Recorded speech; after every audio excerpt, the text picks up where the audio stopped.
Pinpointing weaknesses in the sequence. What are your weak links in the chain of holistic learning? Identifying weak points is a matter of regular testing. More broadly, you need to pinpoint where your chronic weaknesses are. Everyone has different strengths and weaknesses when it comes to learning. Perhaps you are great at acquiring and understanding, but poor at exploring.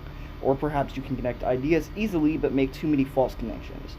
Finding your chronic weak points can tell you what techniques you need to master. I can't tell you what your weaknesses are.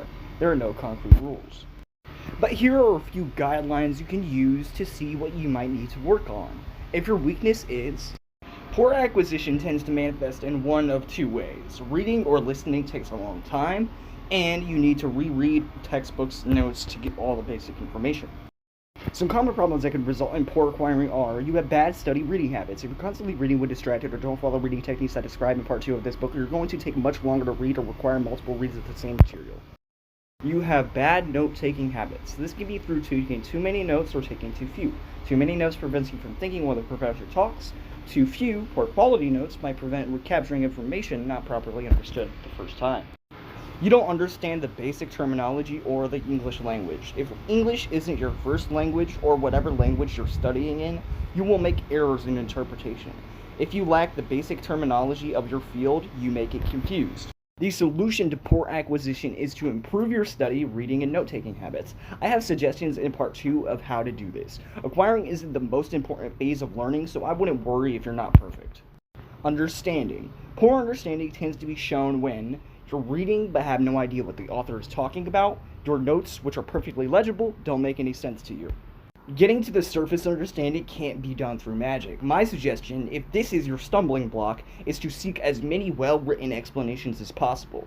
Advanced techniques such as metaphor or visualization can only work if the foundation of understanding is already there.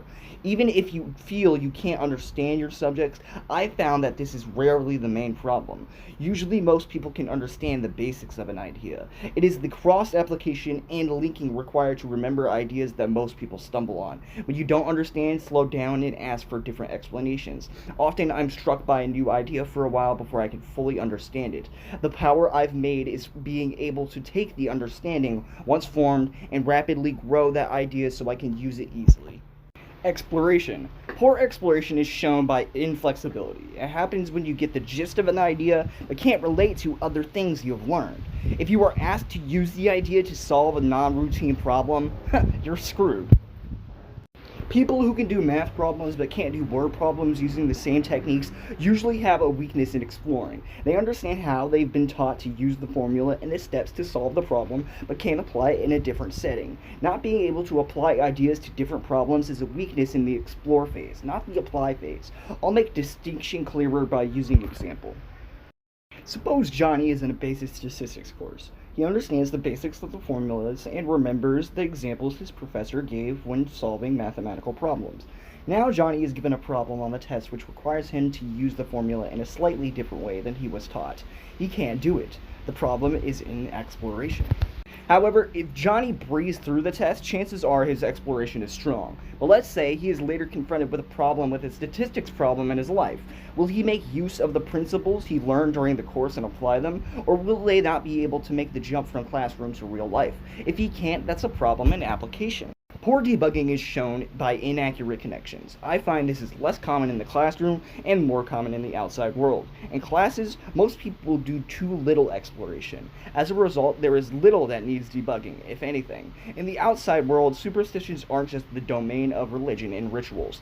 People have all sorts of whack associations they've made and failed to test. Believing cheering causes a sports team to win just because cheering matches up with winning is a good example. A sign you don't do enough debugging is if you don't regularly find yourself to be wrong on a major belief or issue.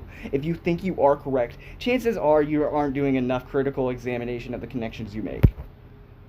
Applying. As I mentioned with weaknesses in exploring, applying errors are caused when you can't act on ideas in the real world.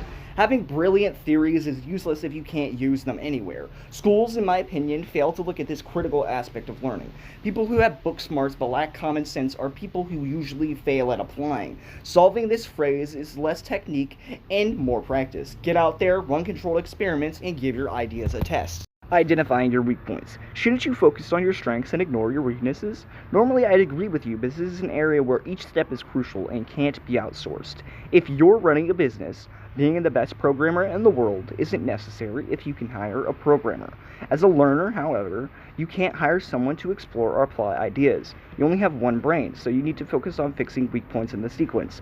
Once you recognize your weak points, you can practice techniques to strengthen them. Initially, adopting new techniques adds a bit of time, but as you master them, they become integrated to your natural strategy of learning.